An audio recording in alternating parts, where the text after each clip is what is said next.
selamat pagi semuanya. Selamat bertemu kembali dengan Ibu, yaitu hari Senin, tanggal 19 Juli 2021. Apa kabar semua? Semoga kalian selalu dalam keadaan sehat ya. Nah, pada pagi hari ini Ibu akan menyampaikan materi tema 1, yaitu tentang indahnya kebersamaan. Subtema 1 yaitu tentang keragaman budaya bangsaku. Pembelajaran 1. Nah, sebelum kita mulai pembelajaran pada pagi hari ini, mari anak-anak semua kita berdoa dulu ya. Mari kita berdoa. Segala puji dan syukur ya Tuhan, dipanjatkan atas kehadiran-Mu ya Tuhan. Nah, Engkau masih menyertai kami ya Tuhan hingga pada pagi hari ini ya Tuhan. Engkau masih menyertai kami juga Tuhan. Sebelum kami melakukan pembelajaran jarak jauh ini ya Tuhan, kami mau memohon padamu agar kiranya Engkau mau menyertai kami satu persatu ya Tuhan, khususnya untuk anak-anak semuanya ya Tuhan. Berikan mereka kemampuan agar mereka dapat mampu menerima dan memahami pembelajaran pada pagi hari ini. Tuhan, berikan juga kami kesehatan ya Tuhan dalam kami menjalani kehidupan ini. Terima kasih Tuhan, amin. Tujuan pembelajaran pada pagi hari ini yang pertama adalah siswa dapat memahami gagasan pokok dan gagasan pendukung dalam suatu bacaan. Yang kedua, siswa dapat menyebutkan sumber bunyi di lingkungan sekitar. Lalu yang ketiga, siswa dapat menyebutkan keragaman suku bangsa Indonesia. Cakupan materi pada pagi hari ini yang pertama adalah untuk pelajaran bahasa Indonesia, yang kedua adalah pelajaran IPA, dan yang ketiga adalah pelajaran IPS. Kita mulai dari bahasa Indonesia ya. Nah, di kelas 3 kalian sudah belajar ya, materi ini sudah kalian pelajari ya di kelas 3 ya. Nah, di kelas 4 ini kalian menerima lagi pelajaran ini. Cuma di kelas 4 ini kalian belajar lagi dan materinya agak di ini ya. Lebih banyak materinya di kelas 4 daripada kalian waktu menerima pelajaran ini, materi ini di kelas 3 ya. Dalam suatu bacaan, jadi kalau kalian melihat suatu bacaan ya, teks bacaan, kalian akan memperhatikan ya, dalam bacaan tersebut terdiri atas paragraf-paragraf ya. Kalian tahu itu paragraf itu apa ya? Ya, nanti di rumah kalian coba lihat, ada bacaan, ada paragraf 1, ada paragraf 2, paragraf 3 dan seterusnya ya. Kemudian dalam tiap paragraf, dalam satu paragraf itu terdiri atas kalimat-kalimat yang dapat dikategorikan dalam gagasan pokok dan gagasan pendukung. Ibu ulangi, dalam tiap paragraf, jadi kalau kalian melihat suatu bacaan, dalam setiap paragraf itu terdiri atas kalimat-kalimat yang dapat dikategorikan dalam, ada yang namanya gagasan pokok dan ada yang namanya gagasan pendukung. Apa sih itu gagasan pokok? Jadi gagasan pokok itu merupakan masalah utama yang dibahas dalam sebuah paragraf ya. Jadi kalau kalian melihat satu paragraf ya, coba kalian nanti lihat di suatu wacana, coba kalian perhatikan dalam satu paragraf itu ada masalah utama yang dibahas dalam sebuah paragraf tersebut. Masalah utama yang dibahas dalam sebuah paragraf itulah yang namanya gagasan pokok. Gagasan pokok itu disebut juga gagasan utama atau ide pokok yang terletak di kalimat utama pada suatu paragraf. Kalimat utama itu bisa kalian temui, bisa terletak di awal paragraf, bisa di tengah sebuah bacaan paragraf, ataupun bisa juga di akhir paragraf. Kemudian yang ketiga, apa sih itu gagasan pendukung? Gagasan pendukung itu merupakan informasi pendukung yang menjelaskan gagasan pokok dalam suatu paragraf. Ibu ulangi, jadi gagasan pendukung itu merupakan informasi pendukung yang menjelaskan gagasan pokok dalam suatu paragraf. Gagasan pendukung itu dimuat dalam kalimat-kalimat penjelas. Dalam sebuah paragraf, kalimat selain kalimat utama adalah kalimat penjelas. Nah, ini kalian bisa memperhatikan di sini, ya.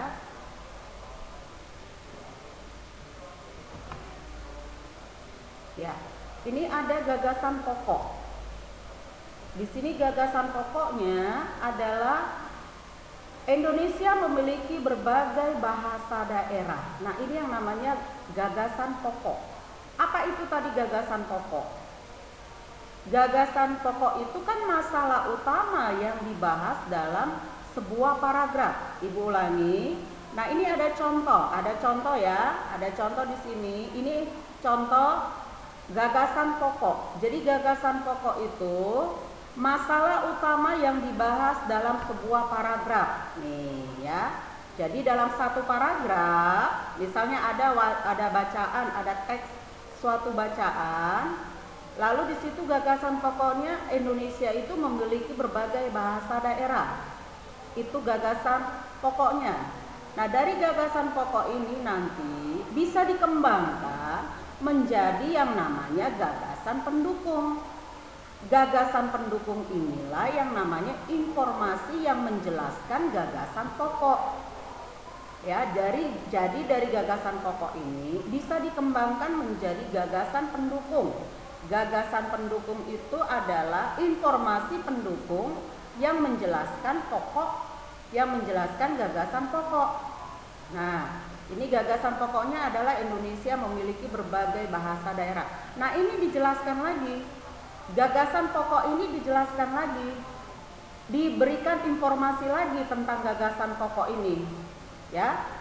Bisa gagasan pokoknya Indonesia, bahasa Indonesia mempersatukan bangsa Indonesia. Bisa juga dari gagasan pokok ini bisa gagasan pendukungnya menjadi bangsa Indonesia tetap menjaga persatuan dan kesatuan. Dari gagasan pokok Indonesia memiliki berbagai bahasa daerah, bisa juga dibuat gagasan pendukungnya keragaman bahasa tidak memecah belah bangsa. Jadi dari kesimpulannya, dari satu gagasan pokok ini itu bisa dibuat menjadi, ya, bisa dikembangkan menjadi beberapa gagasan pendukung yang menjelaskan informasi tentang gagasan pokok ini, ya.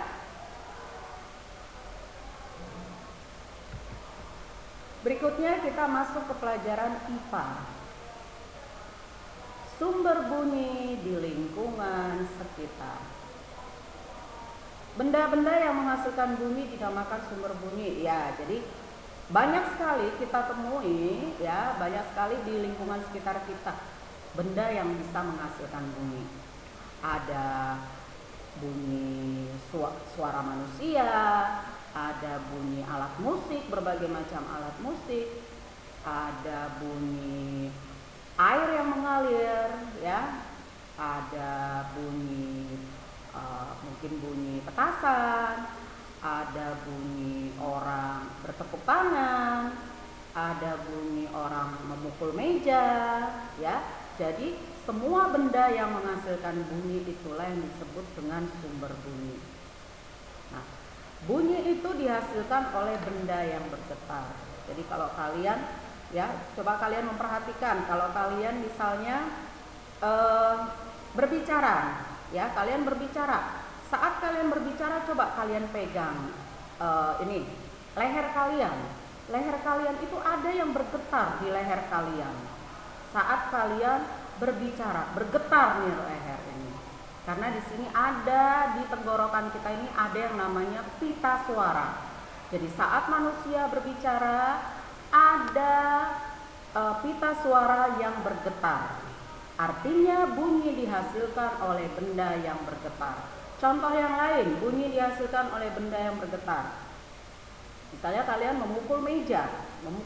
Saat kalian memukul meja itu kan bergetar, ya kan? Bergetar mejanya. Coba kalau kalian tidak memukul meja itu, kan tidak ada suara karena tidak ada bagian meja itu tidak bergetar. Sama seperti kita berbicara. Saat kalian tidak berbicara, pegang pita suara kalian yang ada di tenggorokan, di leher kalian itu kan tidak ada yang bergetar, makanya tidak ada suara.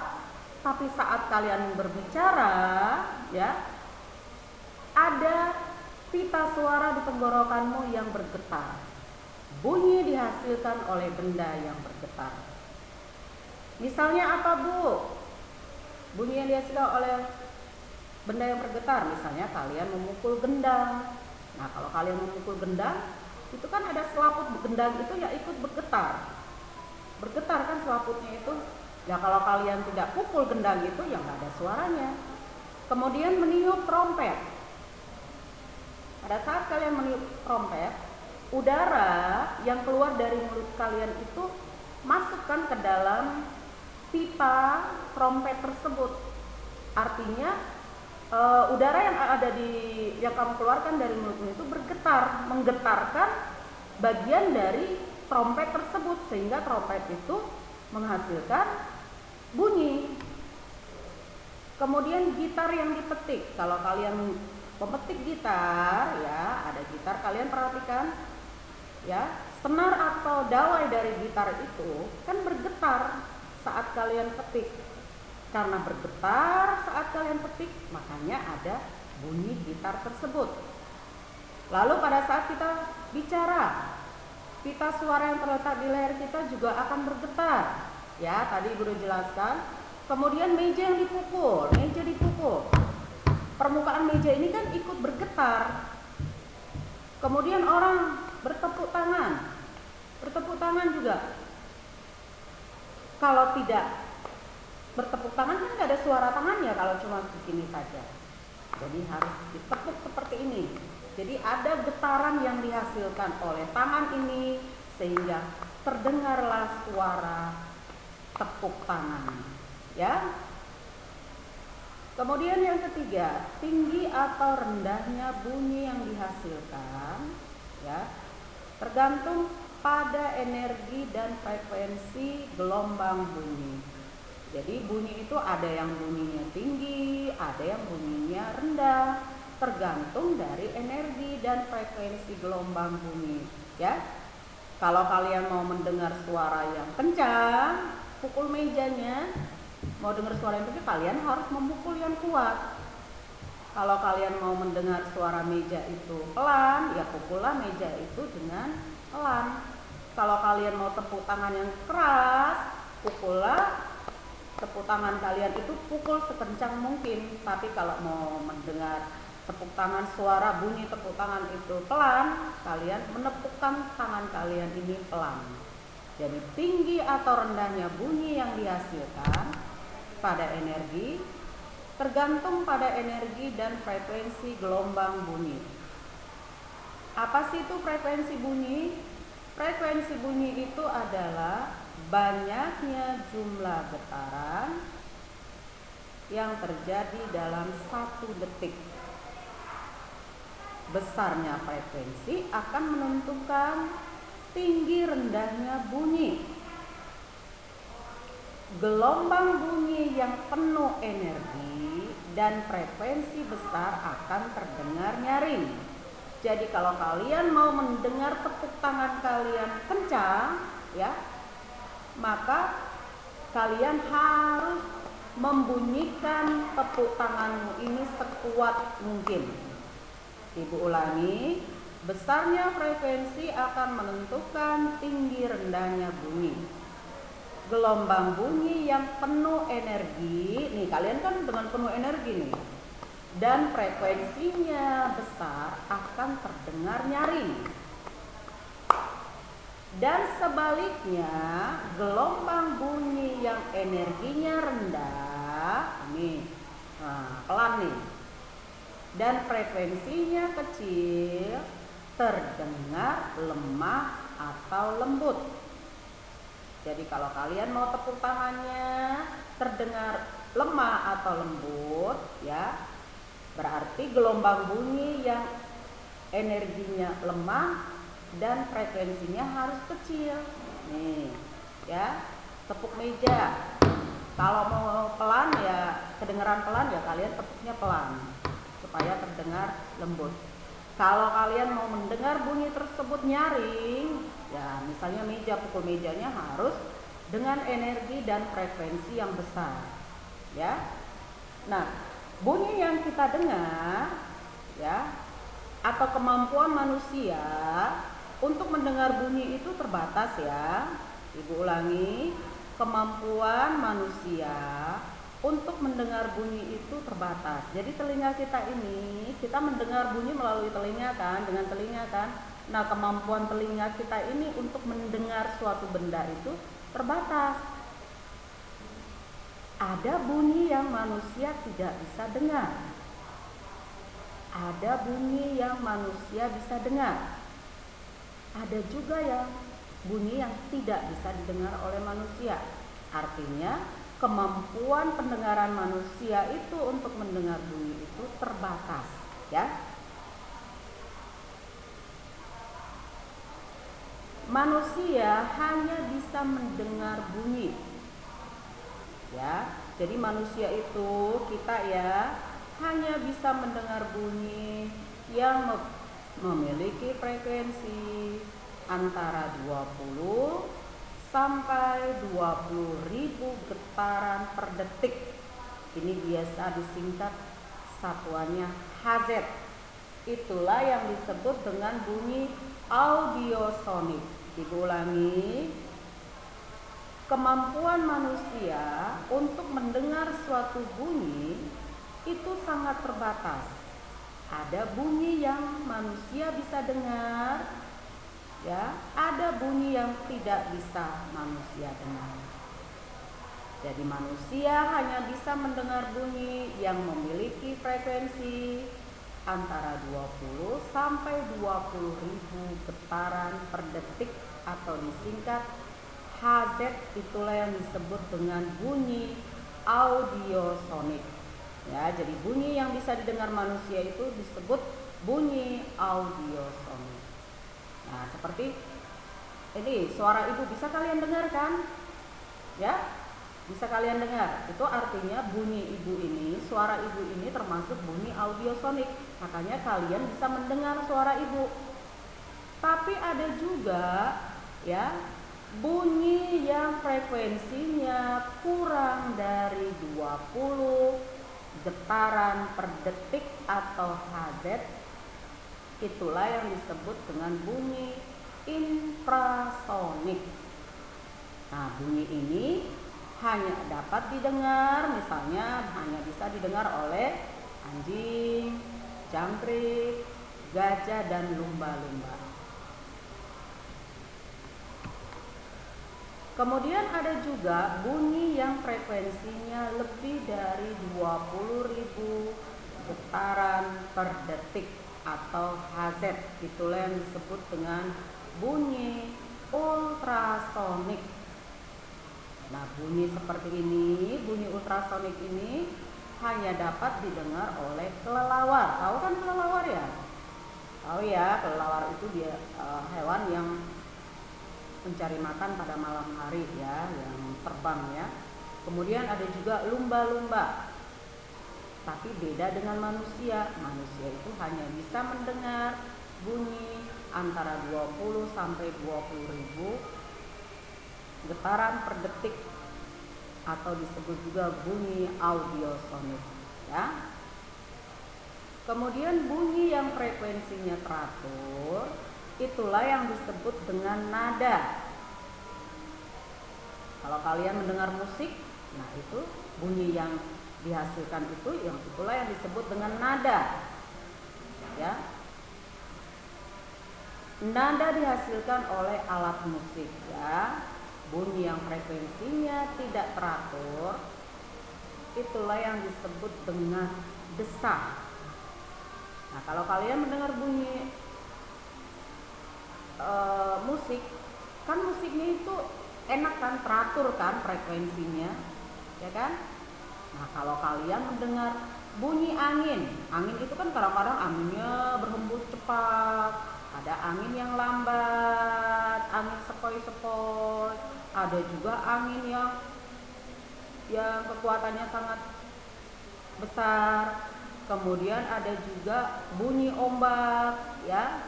Nah, itulah yang disebut dengan bunyi yang frekuensinya tidak teratur atau yang disebut dengan desah. Kemudian kuat lemahnya bunyi dipengaruhi oleh besar kecilnya simpangan getaran. Itulah yang disebut dengan amplitudo. Ibu ulangi, jadi bunyi yang frekuensinya teratur, itulah yang disebut dengan nada. Contohnya kalau kalian mendengar suara atau bunyi alat musik. Nah, itu kan alat musik yang dimainkan itu kan nadanya teratur kan. Nah, itulah yang disebut dengan bunyi yang frekuensinya teratur. Kemudian ada juga bunyi yang frekuensinya tidak teratur, misalnya bunyi angin, suara angin. Pernah dengar nggak?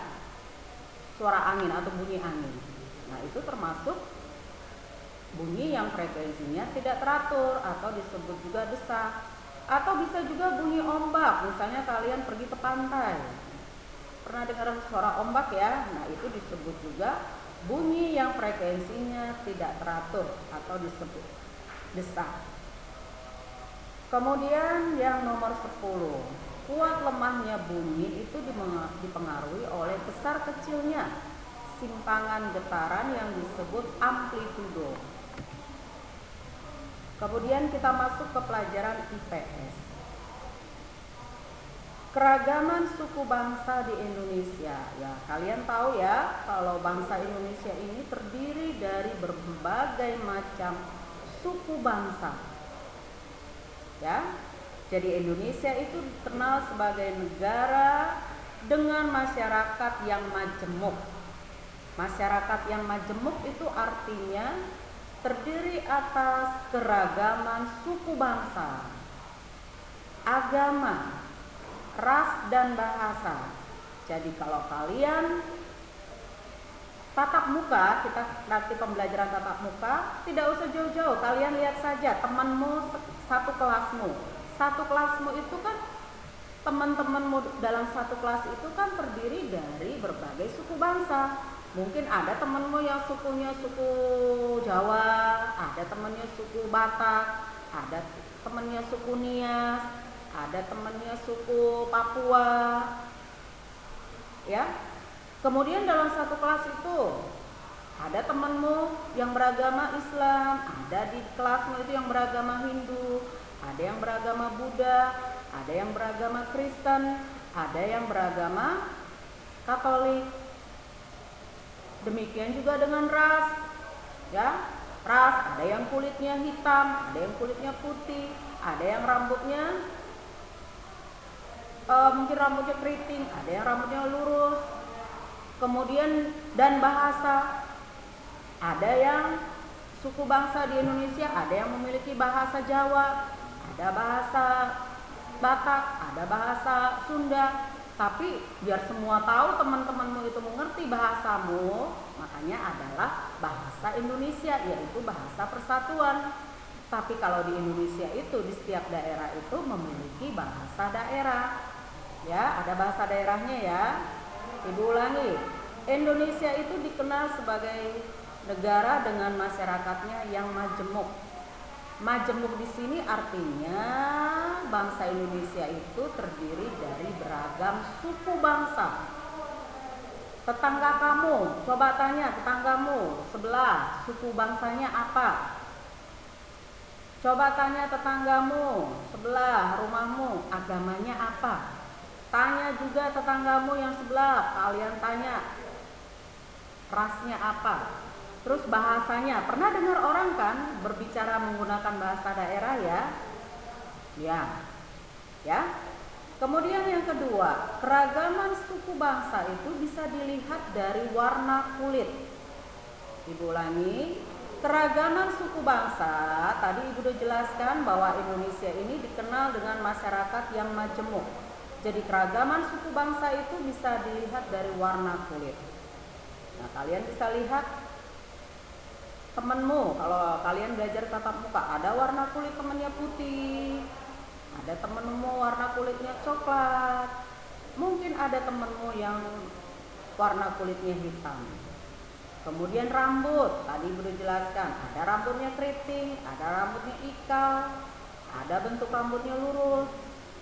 Kemudian pakaian tradisional, nah ini pakaian tradisional, pernah lihat kan orang, atau mungkin diantara kalian ada yang pernah memakai pakaian tradisional. Nah, itu menunjukkan keragaman suku bangsa Indonesia. Kemudian ada juga rumah adat. Nah, ini juga termasuk keragaman suku. Kemudian berbagai macam bahasa daerah, itu juga menunjukkan keragaman suku bangsa yang ada di Indonesia. Indonesia itu terdiri atas 5 pulau besar dan pulau kecil. Ya, jadi Indonesia itu kalau kalian nanti punya atlas di rumah, kalian bisa lihat, kalian buka peta Indonesia. Itu ada 5 pulau besar dan pulau-pulau kecil. Pulau besar di Indonesia itu ada Pulau Sumatera, ada Pulau Kalimantan, ada Pulau Papua, Sulawesi, dan Jawa. Nah, setiap pulau besar tersebut terdiri atas beberapa provinsi. Dan setiap provinsi itu didiami oleh lebih dari satu suku bangsa. Misalnya, tidak usah jauh-jauh lah ke provinsi Aceh. Tidak usah jauh-jauh. Nah, ini kita tinggal di Tangerang, tetanggamu saja, lihat tetangga kamu, kanan kirimu, ya, kanan kirimu, ya. Nah, kalau suku yang ada di Sumatera itu banyak.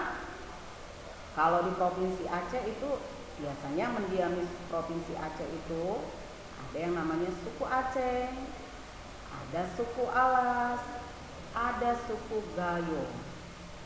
Nah, kalau di provinsi Jawa Barat itu biasanya didiami oleh ada yang namanya suku Sunda, Betawi, dan Baduy, dan suku-suku lainnya.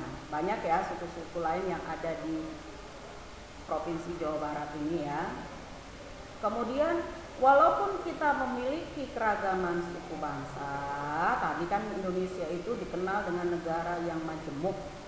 Nah, walaupun kita memiliki keragaman suku bangsa, agama, ras, bahasa, pakaian tradisional, rumah adat, bahasa daerah yang berbeda, kita itu merupakan satu kesatuan. Seperti semboyan negara kita yaitu Bhinneka Tunggal Ika, yang artinya walaupun kita berbeda-beda tapi tetap satu. Walaupun kita berbeda suku, bangsa, walaupun kita berbeda agama, walaupun kita berbeda ras, walaupun kita berbeda bahasa daerah, kita tetap satu, yaitu bangsa Indonesia. Ya, Ibu ulangi. Jadi walaupun Indonesia itu memiliki keragaman suku bangsa, memiliki keragaman agama, memiliki keragaman ras, memiliki keragaman pakaian tradisional, memiliki keragaman rumah adat, memiliki keragaman bahasa daerah, dan lain-lain. Kita itu dipersatukan oleh semboyan negara kita yang namanya Bhinneka Tunggal Ika, yang artinya walaupun kita berbeda-beda tetapi tetap satu juga. Nah, ini adalah peta Indonesia. Nah, tadi Ibu bilang Indonesia itu memiliki 5 pulau besar. Nah, ini adalah pulau Sumatera. Pulaunya besar ya, tuh. Lalu ini ada Pulau Kalimantan. Ini ya yang warnanya apa ini warnanya? Ungu ya, ungu ini namanya Pulau Kalimantan. Lalu ada Pulau Sulawesi. Pulau besar ya. Ada Pulau Papua. Nah, ini namanya Pulau Papua ya, ini ya. Pulau Papua. Ada Pulau Jawa. Dan ada pulau-pulau kecil. Nih pulau-pulau kecil ini yang ada di Indonesia. Tuh, pulaunya kecil-kecil. Ya. Nih. Ya. Nah, tapi Indonesia itu hanya memiliki 5 pulau besar. Pulau Sumatera, Kalimantan, Sulawesi, Papua, dan Jawa. Pada setiap pulau ini terdiri dari beberapa provinsi. Ya, ada provinsi Aceh. Nanti di Aceh ini akan didiami oleh suku Aceh, suku Alas, suku Gayo, dan suku-suku lainnya. Mereka diam di sini, tinggal di provinsi Aceh ini. Lalu ada juga provinsi Sumatera Utara. Nih, provinsi Sumatera Utara ini ada yang mendiami, yaitu bisa suku Melayu, suku Batak, ya. Kemudian ini ada Pulau Jawa. Ini ya Pulau Jawa. Tadi Ibu udah jelaskan. Ini ada Jawa Barat. Di Jawa Barat ini, di provinsi Jawa Barat ini ada suku Sunda, suku